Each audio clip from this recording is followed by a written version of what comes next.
Good morning friends, welcome back to our YouTube channel the mirror of education. मैं प्रेम कुमार आज फिर से आप लोगों के सामने लेके आया हूं क्लास 10th का मैथ। तो आज हम लोग क्या देखेंगे लोग, क्योंकि हमारे जो बोर्ड एग्जाम है वो काफ़ी नज़दीक आ रहे हैं। तो उस बोर्ड एग्जाम को मद्देनज़र रखते हुए हमने क्या किया है कि आज से हम लोग क्वेश्चन बैंक में जो भी ऑब्जेक्टिव्स हैं उनका सीरीज स्टार्ट कर रहे हैं। ठीक, और ये क्वेश्चन बैंक के कहने का मतलब क्या है कि ये सारे के सारे ऑब्जेक्टिव, जितने भी ऑब्जेक्टिव हैं वो आप लोग के पिछले एग्जाम्स में पूछे जा चुके हैं। यानी कि जो भी पीछे 10th क्लास के जो भी एग्जाम हुए हैं, बोर्ड एग्जाम हुए हैं, उनमें ये सारे के सारे क्वेश्चन पूछे जा चुके हैं। तो ये सारे के क्वेश्चन वैसे क्वेश्चन हैं जिनको आपको क्या करना होगा, हमेशा रिवाइज करते रहना होगा। क्योंकि जो बोर्ड एग्जाम में ऑब्जेक्टिव्स आएंगे वो कहीं और से नहीं आएंगे, इसी में से आएंगे। ठीक है, तो आइए शुरू करते हैं क्लास 10th का ऑब्जेक्टिव्स। तो जैसे कि आप लोग के स्क्रीन पे शो हो रहा होगा, सबसे पहला क्वेश्चन में क्या दिया है, बोल रहा है निम्नलिखित में कौन सा केंद्रीय प्रवृत्ति की माप नहीं है। केंद्रीय प्रवृत्ति की माप, ध्यान दीजिएगा, बोल रहा है केंद्रीय प्रवृत्ति की माप। तो यहाँ पे केंद्रीय प्रवृत्ति का मतलब क्या होता है कि जो कहीं ना कहीं किससे रिलेटेड हो, केंद्र से रिलेटेड हो, यानी कि बीच वाले से रिलेटेड हो। अब यहां पे हम जब माध्य निकालते हैं तो हम जानते हैं माध्य भी किसके बराबर, किसके बारे में बात करता है, बीच वाले नंबर के बारे में बात करता है। माध्यक भी बीच वाले नंबर के बारे में बात करता है और बहुलक भी किसके बारे में बात करता है, बीच वाले नंबर के बारे में बात करता है।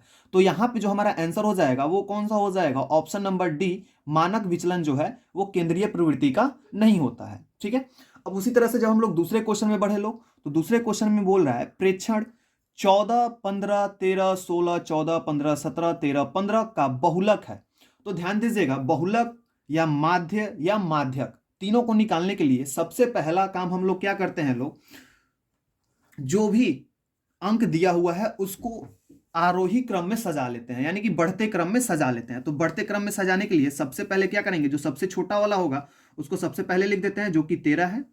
फिर 13 एक और बार है तो एक और बार 13 लिख दिए। उसके बाद से 14 है तो 14 लिख दिए। फिर देख रहे हैं 14 दो बार है तो दो बार हमको 14 लिखना पड़ेगा।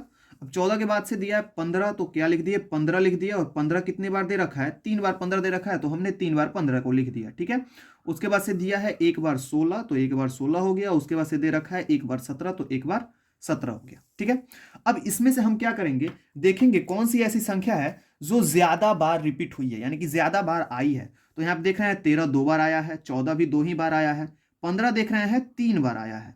तो यानी कि हमारा जो बहुलक होगा वो कौन सा हो जाएगा, 15 हो जाएगा।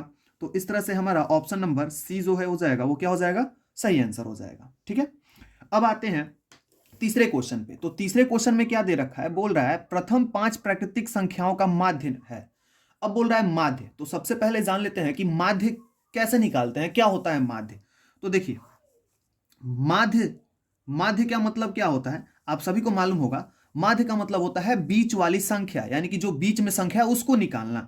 तो 1 से 5 तक प्राकृतिक संख्या, तो 1 से 5 तक प्राकृतिक संख्या लिख लेते हैं, 1, 2, 3, 4 और 5। और ये ऑलरेडी किस क्रम में है, आरोही क्रम में है। अब इन सभी संख्याओं में बीच में कौन सी संख्या पड़ रही है, तो हम देख रहे हैं 1, 2 संख्या इधर से इसको छांट दिए, 1, 2 संख्या इधर से इसको छांट दिए, तो बीच वाली संख्या कौन सी हुई, 3। तो इसका जो माध्य होगा वो हमारा कौन सा हो जाएगा, 3, जो कि ऑप्शन नंबर बी में दे रखा है। तो हमारा ऑप्शन नंबर क्या हो जाएगा, बी सही आंसर हो जाएगा। ठीक है, देखिए फ्रेंड्स, आप लोग को फिर से बता दे रहे हैं, माध्य निकालना हो या फिर माध्यक निकालना हो, सबका मतलब क्या होता है कि बीच वाली संख्या को निकालना है। दोनों का मतलब एक ही होता है, बीच वाली संख्या को निकालना है। तो माध्य में हम ऐसे निकाल सकते हैं। ठीक है, या फिर अगर प्राकृतिक संख्या का माध्य बोले तो आप एक फॉर्मूला याद भी रख सकते हैं, उससे भी निकाल सकते हैं, जो होता है n+1/2। इस फॉर्मूले पे आप रखिएगा, जहां पे n का मान क्या होता है, लास्ट वाली संख्या होती है। जैसे इसमें बोल रखा था प्रथम 5 प्राकृतिक संख्या, तो प्रथम 5 प्राकृतिक संख्या की लास्ट संख्या कौन सी है, 5 है। तो यहाँ पे n के जगह पे रखेंगे 5 प्लस का 1 और बट्टा में 2। अब इसको हम सॉल्व करेंगे तो क्या आ जाएगा, 5 1 6 बट्टा में 2, इसको काटेंगे तो क्या आएगा, 3। ठीक है, तो ऐसे भी हम लोग निकाल सकते हैं लोग प्राकृतिक संख्या का माध्य। अब आता है माध्यक। तो माध्यक हम कैसे निकालते हैं, ध्यान दीजिएगा। माध्यक निकालने के लिए उसमें भी हम क्या करेंगे, बीच वाली संख्या को ही निकालेंगे, दूसरा कुछ नहीं। माध्य बोले या माध्यक बोले, दोनों का अर्थ क्या होता है, बीच वाली संख्या निकालना। प्रॉब्लम अब यहां पे ये आता है कि जैसे ये 5 संख्या था, यानी कि विषम संख्या थी, विषम संख्या थी, तो हम इसमें आसानी से निकाल लिए, छांट लिए। लेकिन अगर ये माध्य बोलता या माध्यक बोलता और इस तरीके से रहता, बस 4 तक ही रहता, तो यहाँ पे 2 अंक हम इधर छांट दिए, 2 अंक इधर छांट दिए, तो बीच में तो कोई अंक मिल ही नहीं रहा है, कोई नहीं बच रहा है, तो हम कैसे निकालेंगे माध्य या माध्यक?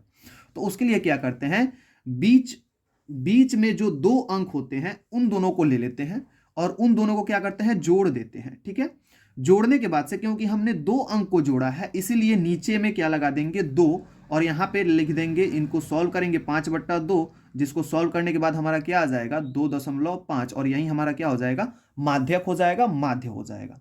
समझ में आया? ये तो रहा माध्य और माध्यक निकालने का तरीका। अब आइए क्वेश्चन नंबर आगे बढ़ाते हैं लोग, क्वेश्चन नंबर 4 देखते हैं लोग। क्वेश्चन नंबर 4 में क्या दे रखा है कि प्रेक्षण 8, 12, 7, 14, 6, 13, 15 का माध्यक है। देखिए क्वेश्चन माध्यक का आ गया, तो आइए इसको देखते हैं, सॉल्व करते हैं कैसे। तो सबसे पहला काम हम क्या करेंगे, इसको आरोही क्रम में सजाएंगे। तो सजा लेते हैं आरोही क्रम में। तो आरोही क्रम में सबसे छोटे वाले को पहले लिखते हैं, जो कि क्या है 6, 6 के बाद दे रखा है 7, 7 के बाद दे रखा है 8, 8 के बाद क्या दे रखा है, 8 के बाद दे रखा है 12, 12 के बाद दे रखा है 13, 13 के बाद 14, और 14 के बाद क्या दिया है 15। अब इसमें से क्या बोल रहा है हमको निकालने के लिए, माध्यक बोल रहा है निकालने के लिए। तो हम सबसे पहले क्या करेंगे, इसमें से बीच वाली संख्या को ढूंढेंगे। तो पहले काउंट कर लेते हैं, 1 2 3 4 5 6 7 है, यानी कि विषम है, तो बीच में एक संख्या मिल जाएगी।